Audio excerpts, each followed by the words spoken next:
పేదోడి సొంతింటి కల నెరవేర్చేందుకు ఇందిరమ్మ ఇల్లు పథకం ద్వారా పేదలకు ఇందిరమ్మ ఇల్లు అందించడం జరుగుతుందని కాంగ్రెస్ ప్రభుత్వం విద్యా వైద్యానికి ఎక్కువ ప్రాధాన్యతను ఇస్తుందని మెదక్ ఎమ్మెల్యే డాక్టర్ మైనంపల్లి రోహిత్ అన్నారు. చినశంకరంపేట మండల కేంద్రంలోని రాధేశ్యాం ఫంక్షన్ హాల్లో మండలంలోని 470 మంది నిరుపేదలకు ఇందిరమ్మ ఇల్లు లబ్ధిదారులకు మంజూరు పత్రాలను ఎమ్మెల్యే డాక్టర్ మైనంపల్లి రోహిత్ చేతుల మీదుగా అందజేశారు. స్థానిక జిల్లా పరిషత్ పాఠశాలలో పాఠశాల పునః ప్రారంభమైనందున విద్యార్థులకు ఏకరూప దుస్తులను ఎమ్మెల్యే డాక్టర్ మైనంపల్లి రోహిత్ చేతుల మీదుగా అందజేశారు. అనంతరం కాంగ్రెస్ పార్టీ మండల అధ్యక్షులు సత్యనారాయణ, మాజీ ఎంపీపీ అరుణ ప్రభాకర్లు మాట్లాడుతూ కాంగ్రెస్ పార్టీ అధికారంలోకి వచ్చిన నుంచి 18 నెలల్లోనే నియోజకవర్గంలో ఎంతో అభివృద్ధి చెందిందని, ప్రతి గ్రామానికి సీసీ రోడ్ల నిర్మాణంతో పాటు అండర్ గ్రౌండ్ డ్రైనేజీలు ఏర్పాటు చేయడం జరిగిందన్నారు. స్థానిక ఎమ్మెల్యే సహాయ సహకారాలతో నియోజకవర్గంలో అన్ని రంగాల్లో అభివృద్ధి పరచడం జరుగుతుందన్నారు. గృహ నిర్మాణ శాఖ పీడీ మాణిక్యం మాట్లాడుతూ ఇందిరమ్మ ఇల్లు మంజూరైన ప్రతి ఒక్కరూ 400 నుంచి 600 ఫీట్ల నిర్మాణం చేసుకోవాలని, ఇంటి నిర్మాణానికి 5 లక్షలు ప్రభుత్వం అందించడం జరుగుతుందన్నారు. మెదక్ ఎమ్మెల్యే డాక్టర్ మైనంపల్లి రోహిత్ మాట్లాడుతూ కాంగ్రెస్ ప్రభుత్వం విద్యా వైద్యానికి ప్రాధాన్యతను ఇస్తూ మెదక్ నియోజకవర్గంలోని రామాయంపేట శివారులో 200 కోట్ల రూపాయల నిధులతో కేటాయించి సుమారు 25 ఎకరాల్లో యంగ్ ఇండియా ఇంటిగ్రేటెడ్ పాఠశాల నిర్మించడం జరుగుతుందన్నారు. పేదోడి సొంతింటి కల నెరవేర్చేందుకు ఇందిరమ్మ ఇల్లు నిర్మించి ఇవ్వటం జరుగుతుందన్నారు. గత 10 సంవత్సరాల్లో ఏ గ్రామానికి కూడా పేదవారికి డబుల్ బెడ్రూమ్ ఇండ్లు ఇవ్వలేదని, గతంలో కాంగ్రెస్ అధికారంలో ఉన్నప్పుడే ఇందిరమ్మ ఇల్లు నిర్మించడం జరిగిందని, మళ్లీ కాంగ్రెస్ పార్టీ అధికారంలోకి వచ్చాకే పేదలకు ఇందిరమ్మ ఇల్లు నిర్మించడం జరుగుతుందన్నారు. ఈ కార్యక్రమంలో ఎంపీడీఓ దామోదర్, గృహ నిర్మాణ శాఖ పీడీ మాణిక్యం, కాంగ్రెస్ పార్టీ మండల అధ్యక్షులు సానా సత్యనారాయణ, మాజీ ఎంపీపీ అరుణ ప్రభాకర్, మాజీ మార్కెట్ కమిటీ చైర్మన్ సిద్దిరామ్ రెడ్డి, మాజీ ఎంపీటీసీల ఫోరం అధ్యక్షులు శివకుమార్, మాజీ సర్పంచ్లు రాజిరెడ్డి, జనార్దన్, కాంగ్రెస్ జిల్లా నాయకులు గోపాల్ రెడ్డి, యాదవరావు, పడాల శిబిరాములు, మనోజ్ కుమార్, తిగుళ్ల భిక్షపతి, రాజశేఖర్ రెడ్డి, రాజ్ కుమార్ గౌడ్, అక్బర్, సుధాకర్ పాల్గొన్నారు.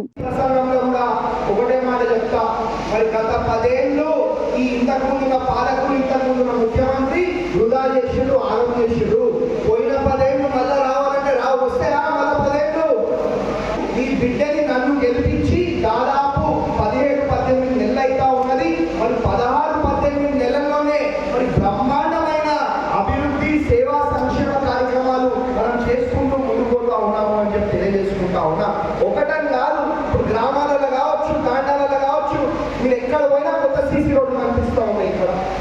ఎక్కడ పోయినా అంటే ఇక 10 ఏళ్ళ కనీసం ఒక్క ఇల్లు ఇచ్చిరా అంటే ఒకళ్ళగా ఇల్లు వచ్చిందా? 10 ఏళ్ళ కనీసం 10 ఏళ్ళ ఒక్క ఇల్లు కూడా ఇయ్యని చరిత్ర గత పాలకులది, గత టీఆర్ఎస్ పార్టీది, గత నాయకులది అని చెప్పి తెలియజేసుకుంటా ఉన్నా. మనం ఇంకొక చిన్న ఉదాహరణ చెప్తా. మనం ఏ గ్రామంకి పోయినా మనకు కనిపించేది ఒక ఇంద్రమ్మ ఇల్లు మాత్రమే. వేరే ఇల్లు కనిపిస్తాయా అంటే అప్పుడు మన ఇంద్రమ్మ రాజ్యం ఉన్నప్పుడు ఇల్లు ఇస్తే మళ్ళా మీరు మీ బిడ్డని గెలిపించినాక మన ఇంద్రమ్మ రాజ్యం వచ్చినాక మనమే ఇస్తున్నాం తప్ప గత 10 ఏళ్ళ ఒక్క ఇల్లు కూడా ఇయ్యలేదు అని చెప్పి తెలియజేసుకుంటా ఉన్నా. అంటే ఇది ఒకటే కాదు, ఇంకా ఎన్నెన్నో. ఇప్పుడు మనకి చాలా ముఖ్యమైన 2 ఉన్నాయి. ఒకటి విద్య, ఒకటి వైద్యం, ఒకటి మన పిల్లలు మంచిగా చదువుకొని ఉన్నతమైన స్థానాలకు పోవాలనే కదా మన ఆశ ఉంటుంది. మన పిల్లల కన్నా ఎక్కువ ఏమైనా ఉంటుందా? మన పిల్లల కన్నా ఎక్కువ ఏమి ఉండదు.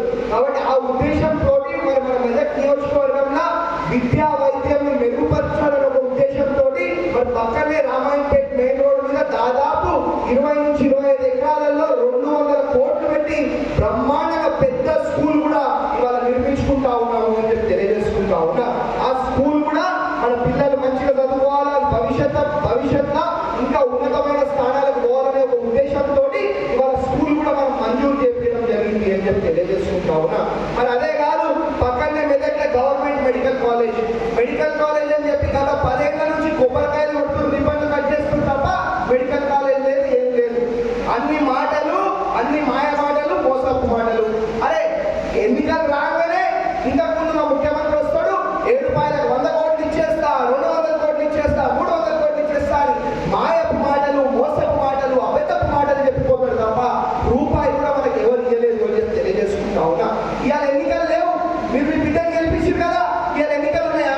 మీకు మాయ మాటలు చెప్పే అవసరం ఉన్నదా? అంటే ఎన్నికలు ఉన్నా నేను చెప్పా, అది వేరే విషయం. కానీ రేపు ఎన్నికలు లేవు.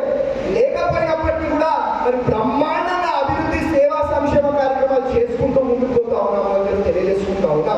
నేను ఎన్నికల ముందు ఒకలాగా, ఎన్నికల తర్వాత ఒకలాగా పనిచేసే పద్ధతి నాది కాదు.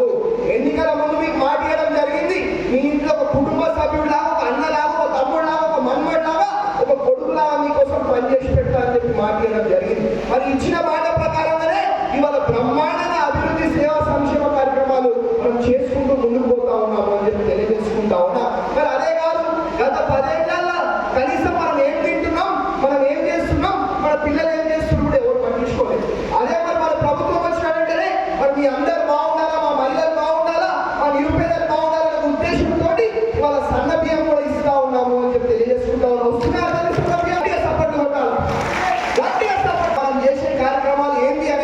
మరి మరి మన మహిళా సోదరులని వాళ్ళు చెప్తా ఉన్నారు. మరి ఒక్క కార్యక్రమం కాదు, ఇంకా భవిష్యత్తులో అనేకమైన కార్యక్రమాలు చేసుకుంటూ మరి మీ ఇంట్లో ఒక కుటుంబ సభ్యులా అన్ని సమస్యలు అన్ని కష్టాలు తీర్చే విధంగా మరి నేను పనిచేస్తా. మరి మీ ఆశీర్వాదం ఎప్పటికీ ఇక్కడే ఉండాలా. మీరు గట్టిగా ఉంటే నేను గట్టిగా ఉంటా, నేను గట్టిగా ఉంటే ఎవరైనా భయపడా. మీకోసమే పనిచేస్తా, గట్టిగా పనిచేస్తా, ఎవరిని భయపడకుండా కొట్లాడతా అని చెప్పి మీ అందరికీ కూడా మరి ఇంకొకసారి అవకాశం ఇచ్చినందుకు పేరు పేరున మరి మనస్ఫూర్తిగా శిరస వహించి మరి ధన్యవాదాలు అభినందనలు మరి తెలియజేసుకుంటూ ముగిస్తా ఉన్నాను. మేము మాటలు తక్కువ చెప్తాం, ఏదున్నా మీ కళ్ళ ముందే అభివృద్ధి మరి మీ కళ్ళ ముందే సేవ కనిపించే విధంగా మరి మేము పనిచేస్తాం. మళ్ళా ఎన్నికలలో మరి మీరే ఇంటింటికి తిరిగి మరి మమ్మల్ని గెలిపించే విధంగా పనిచేస్తామని చెప్పి మీ అందరినీ కూడా మరి పేరు పేరున మాటిస్తూ ఆ ప్రింట్ అండ్ ఎలక్ట్రానిక్ మీడియా సోదరులకు కూడా ఒక్కొక్కసారి పేరు పేరున హృదయపూర్వక మనస్ఫూర్తిగా మరి ధన్యవాదాలు తెలియజేసుకుంటూ ముగిస్తాం.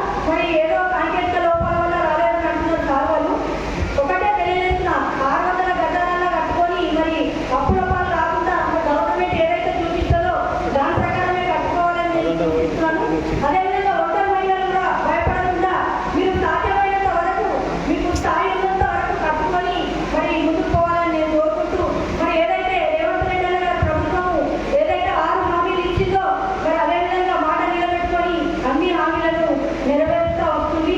అదేవిధంగా ఇప్పుడు గ్రామాల్లో చేపట్టిన భూపాలకి కూడా మన ప్రజలకు ఎంతో మేలు చేకూరుస్తుంది. మరి నాకు ఈ అవకాశం ఇచ్చిన పెద్దలందరికీ చాలా రోజుల తర్వాత ఈ పథకాన్ని ఇప్పుడు ప్రవేశపెట్టడం జరిగింది. ప్రతి నిరుపేదలు ఎవరైతే ఎవరు ఇల్లు లేదో, గుడిసెలు ఉండి రేకుల ఇల్లు ఉండి పెద్దటి ఇల్లు పడిపోయే దశలో ఉన్న వాళ్ళకి ఒక మంచి సువర్ణ అవకాశం చెప్పుకోవచ్చు. ఈ యొక్క 5 లక్షల స్కీమ్ మన భారతదేశంలోనే మన గృహ నిర్మాణానికి 5 లక్షలు ఇచ్చే రాష్ట్రం ఎక్కడ లేదు. మన ప్రభుత్వం, మన రాష్ట్ర ప్రభుత్వం ప్రతి ఒక్క ఇంటికి 5 లక్షలతో కూడా, అది కూడా ఫ్రీ, దీంట్లో ఎలాంటి లోన్ లేదు. మన ప్రభుత్వం గౌరవనీయులు ముఖ్యమంత్రి వారు రేవంత్ రెడ్డి గారు ఆధ్వర్యంలో, అలాగే గృహ నిర్మాణ శాఖ మంత్రి వర్యులు పొంగిరెడ్డి శ్రీనివాసరెడ్డి గారి ఆధ్వర్యంలో రాష్ట్రంలో ఇంద్రమ్మ గృహాలు ముమ్మరంగా ఇంప్లిమెంటేషన్ అవుతుంది. అదేవిధంగా మన స్థానిక శాసనసభ్యులు గౌరవనీయులు డాక్టర్ రోహిత్ గారి ఆధ్వర్యంలో మన నియోజకవర్గంలో ఇప్పటికే మనము 4 మండలాలు ముందు పంపిణీ కార్యక్రమం మంత్రి పత్రాలు ఇవ్వడం జరిగింది. ఈరోజు సెక్రటరీ 6 మండలంలో మరి మెదక్ మున్సిపాలిటీ కూడా ఇవ్వడం జరుగుతుంది. ఈ పత్రాలు మీరు ఈరోజు ఎమ్మెల్యే గారి చేతి మీద తీసుకున్న తర్వాత రేపటి నుంచే మీరు ఇళ్ల నిర్మాణాలు మొదలు పెట్టుకోవచ్చు. మీరు మొగ్గులు రేపే మీరు మేస్త్రులను మాట్లాడుకొని ఇళ్ల నిర్మాణాలు ప్రారంభించవచ్చు. దీంట్లో మేము సూచనలు చేసేది ఏంటంటే అధికారులు మీరు నిర్మాణం చేసే ముందు మీ పంచాయత్ సెక్రటరీలు అందరూ కూడా ఇక్కడ ఉన్నారు. ఈ బుక్ వేయించేటప్పుడు ఒకసారి పంచాయత్ సెక్రటరీకి సమాచారం ఇవ్వాలి. ఎందుకంటే ముందు వేసినప్పుడు ఒక ఫోటో క్యాప్చర్ చేయాల్సి వస్తుంది. లేకపోతే ఆ ఫోటో తప్పిపోతే మీరు బేస్మెంట్ నిర్మాణం చేస్తే మళ్ళీ క్యాప్చర్ కాదు కాబట్టి బిల్లులు ఇబ్బంది అవుతుంది. కాబట్టి తప్పనిసరిగా మీరు మార్కౌట్ ఇచ్చేటప్పుడు పంచాయత్ సెక్రటరీ ఫోటో తీసుకుంటారు. తర్వాత ఇంకో విషయము, మీరు కట్టబోయే ఇల్లు మనం అతి పేదవాళ్ళకి ఎవరైతే ఇప్పుడు అధికారులు వచ్చి గ్రామంలో గుర్తించడం జరిగింది. ఇల్లులు తిరిగి ఎవరైతే నిరుపేదలు ఉన్నారో, ఎవరైతే అత్యంత దీన స్థితిలో ఉన్నారో, గుడిసెలు ఉన్నారో, చిన్న చిన్న రేకులు ఇల్లు ఉన్నారో, పెంకటిల్లు పడిపోయే గృహాలు ఉన్నారో వాటిని గుర్తించడం జరిగింది. ప్రతి ఒక్కరికి కూడా మనం మీ ఇంటికి వచ్చి ఫోటో తీయడం జరిగింది. ప్రతి ఇంటికి తిరిగి మా సెక్రటరీ అప్పుడు సర్వే చేసి ప్రతి ఇల్లు డేటా కూడా ఆన్లైన్లో క్యాప్చర్ చేయడం జరిగింది. ఆ టోటల్ వివరాలు గ్రామాల్లో తీసుకున్న తర్వాత దాంట్లో ఎవరెవరైతే అర్హులు ఉన్నారో ఈ సంవత్సరం ఒక 470 మంది, ఇంకా వచ్చే సంవత్సరం మీ మండలానికి ఎమ్మెల్యే గారు ఇంకా 470 ఇట్లా 4 సంవత్సరాల వరకు స్కీమ్ ఇంద్రమ్మ స్కీమ్లో ఈ గ్రామంలో ఇల్లు లేని ప్రతి ఒక్కరికి కూడా స్లాబ్ ఇల్లు 5 లక్షలతోటి నిర్మాణం చేసుకోవడానికి ఈ స్కీమ్ మనకు కల్పించారు. కాబట్టి ఎవరైతే ఇప్పుడు రాలేదు అనే వాళ్ళు కూడా మనకు నెక్స్ట్ ఫేజ్ లో కూడా ప్రతి ఒక్కరికి కవర్ చేస్తాం. మైనంపల్లి రోహితరావు గారికి, అదేవిధంగా హౌసింగ్ పీడి గారికి, మరి ఏదైతే గత మరి కాంగ్రెస్ ప్రభుత్వం ఉన్నప్పుడే మరి పేదింటి వారికి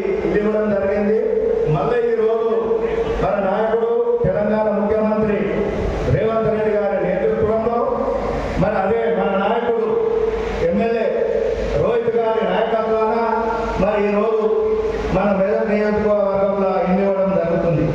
మరి మన చాలా బాధాకరం, మరి ఇల్లు ఇవ్వనే లేదు. మన ప్రతిపక్షాలు వాళ్ళ మునిగి కొరకు ఒక ఎంపీడీఓ కార్యాలయం ఉండవచ్చు, వాళ్ళు ధర్నా చేయడం విదూరంగా ఉంది. అది పాత్రికేయ మిత్రులు కూడా ఆలోచన చేయాలి. మేము ఇల్లు పంపిణీ చేయలేదు, కాంగ్రెస్ వాళ్ళకి ఇస్తున్నారని చెప్పారు. మేము అధికారులకు చెప్పినాం.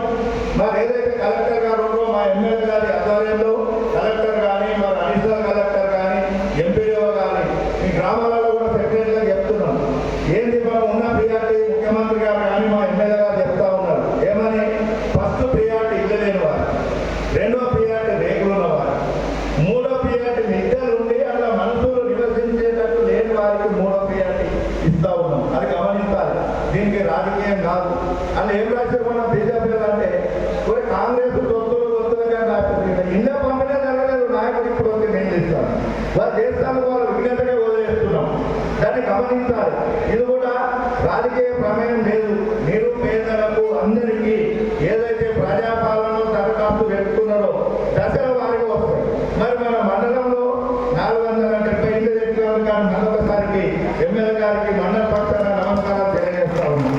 470 ఇళ్ళు కూడా వాళ్ళకు ఎవరైతే నిరుపేదలు ఉందో అలా రాజకీయ ప్రమేయం లేకుండా తప్పకుండా దానికి కూడా చెప్తున్నాం. వేదిక పై నుంచి మా ఎమ్మెల్యే గారు కూడా చెప్తున్నాం. అయితే కొన్ని మిస్టేక్ ఐడి ప్రాబ్లం ఉన్నాక కొన్ని రాలే, అది కూడా ఎమ్మెల్యే గారు చెప్పిండు. అందరికీ 4